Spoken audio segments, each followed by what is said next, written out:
Hello বন্ধুরা, job update সংক্রান্ত একটি গুরুত্বপূর্ণ ভিডিওতে তোমাদের সবাইকে স্বাগত জানাই। পশ্চিমবঙ্গে একই সঙ্গে গ্রুপ ডি ও ক্লার্ক পদে কর্মী নিয়োগের বিজ্ঞপ্তি জারি হয়েছে। এক্ষেত্রে নিয়োগের একটা উল্লেখযোগ্য বিষয় হলো যে ন্যূনতম এবং শুধুমাত্র অষ্টম কিংবা মাধ্যমিক পাস যোগ্যতায় এখানে তোমরা আবেদন জানাতে পারবে। সঙ্গে কিন্তু থাকছে দুর্দান্ত মাসিক বেতন। তো আজকের এই ভিডিওতে পুরো ডিটেলসে তুলে ধরবো যে কোন কোন পদে কর্মী নিয়োগ করা হবে, বয়স কত হতে হবে, শিক্ষাগত যোগ্যতা কি লাগবে, পরীক্ষার সিলেবাসে কি থাকবে, এক্সাম প্যাটার্ন কি রয়েছে, আবেদন শুরু হচ্ছে কবে, শেষ হবে কবে, পুরো ডিটেলসে আজকের এই ভিডিওতে আমি তুলে ধরছি। মূলত দেখতে পাচ্ছ যে lower division clerk, English stenographer grade 3, process server এবং গ্রুপ ডি, এই চারটি পদে কর্মী নিয়োগ করা হবে। ঠিক আছে, তো এইখানে দেখো যে লোয়ার ডিভিশন ক্লার্কের ক্ষেত্রে যে বেতনক্রম হচ্ছে 22,700 থেকে 58,500 টাকা। তারপর ইংলিশ স্টেনোগ্রাফারের ক্ষেত্রে বেতন 32,100 থেকে 82,900 টাকা। প্রসেস সার্ভারের ক্ষেত্রে বেতন হচ্ছে 21,000 থেকে 54,000 টাকা। তারপর গ্রুপ ডি এর ক্ষেত্রে বেতন 70,000 থেকে 43,600 টাকা। এবারে আসি যে এজ কত হতে হবে।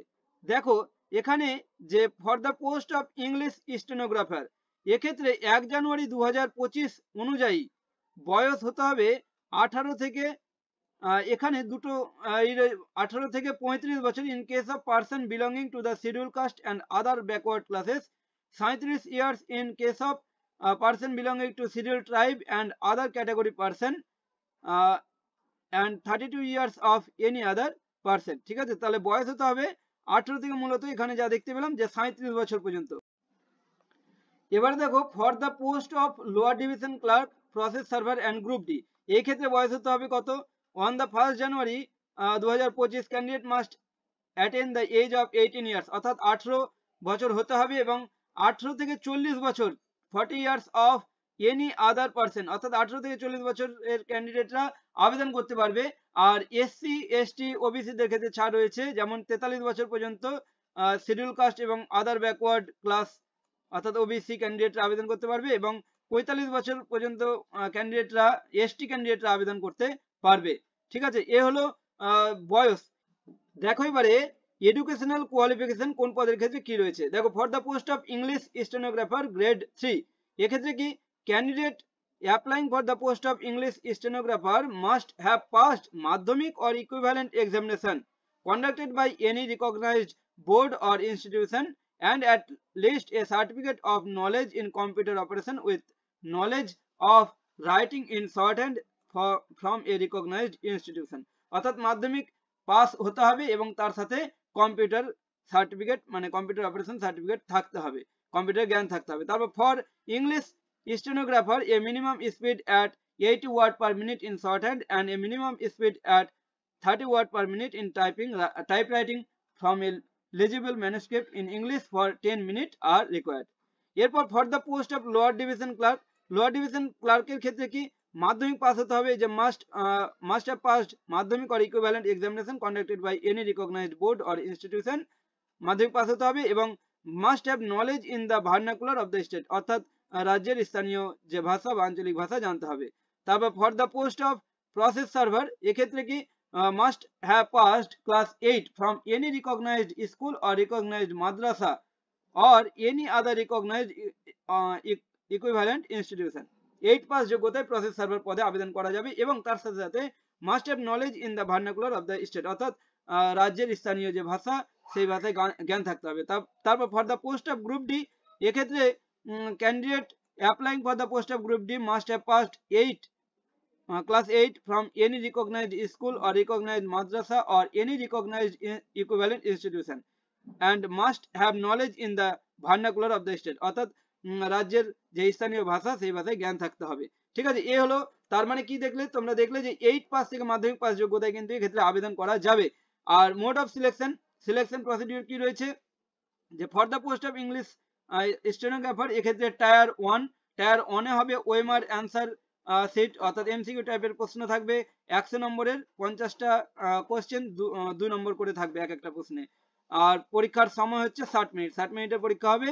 Negative marking of 1 mark for each wrong response, অর্থাৎ প্রত্যেকটা ভুল উত্তরের জন্য 1 নম্বর করে কাটা যাবে। তার মানে 50টা প্রশ্ন থাকবে 2 নম্বর করে, মোট 100 নম্বরের পরীক্ষা। ভুল উত্তরের জন্য প্রত্যেকটা ভুল উত্তরের জন্য 1 নম্বর করে কাটা যাবে।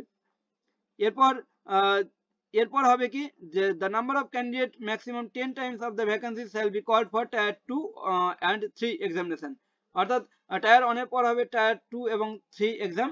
সিলেবাসে কি রয়েছে? General knowledge and current affairs, arithmetic, class 10 standard, computer proficiency, general English, general science, logical and behavioural reasoning.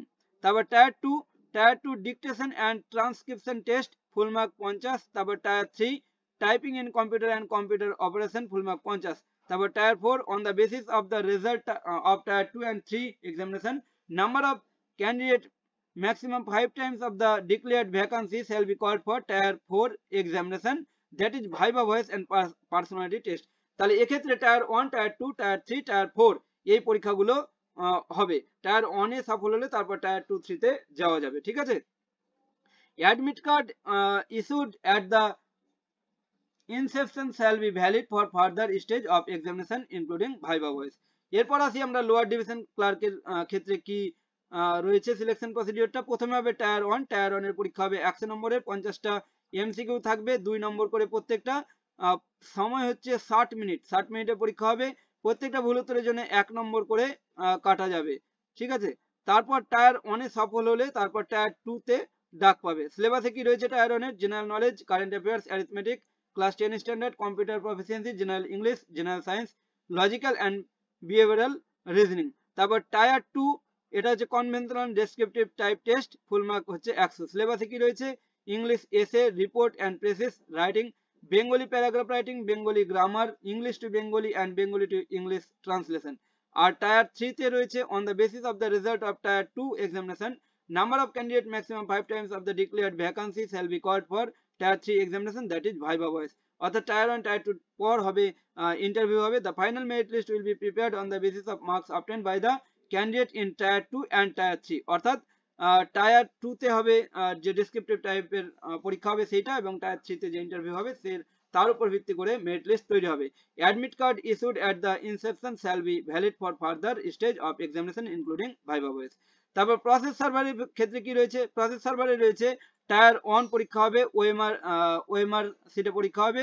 MCQ টাইপের প্রশ্ন থাকবে, 50টি প্রশ্ন থাকবে 2 নম্বর করে প্রত্যেকটা, মোট 100 নম্বরের পরীক্ষা। সময় থাকবে 60 মিনিট, সময় থাকবে 60 মিনিট। আর নেগেটিভ মার্কিং থাকবে 1 নম্বর, প্রত্যেকটা ভুল উত্তরের জন্য 1 নম্বর কাটা যাবে, ঠিক আছে। এখানে টায়ার 1 এ সফল হলে তারপর হবে টায়ার 2।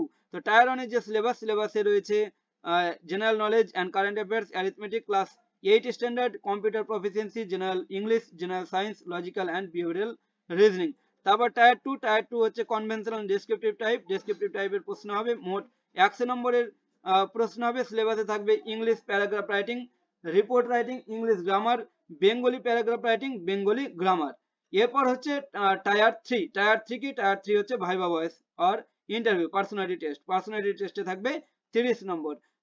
টায়ার 2 এবং টায়ার 3 নম্বরের ভিত্তিতে মেরিট লিস্ট তৈরি হবে, ঠিক আছে। For the post of group ডির ক্ষেত্রে 100 নম্বরের পরীক্ষা হবে, মোট 50টা প্রশ্ন থাকবে, 2 নম্বর করে প্রত্যেক প্রশ্ন, 1 নম্বর করে কাটা যাবে প্রত্যেকটা ভুল উত্তরের জন্য।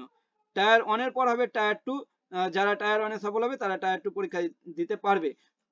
টায়ার 1 এর যে syllabus general knowledge and current affairs, arithmetic, class 8 standard, computer proficiency, general English, general science, logical and behavioural reasoning.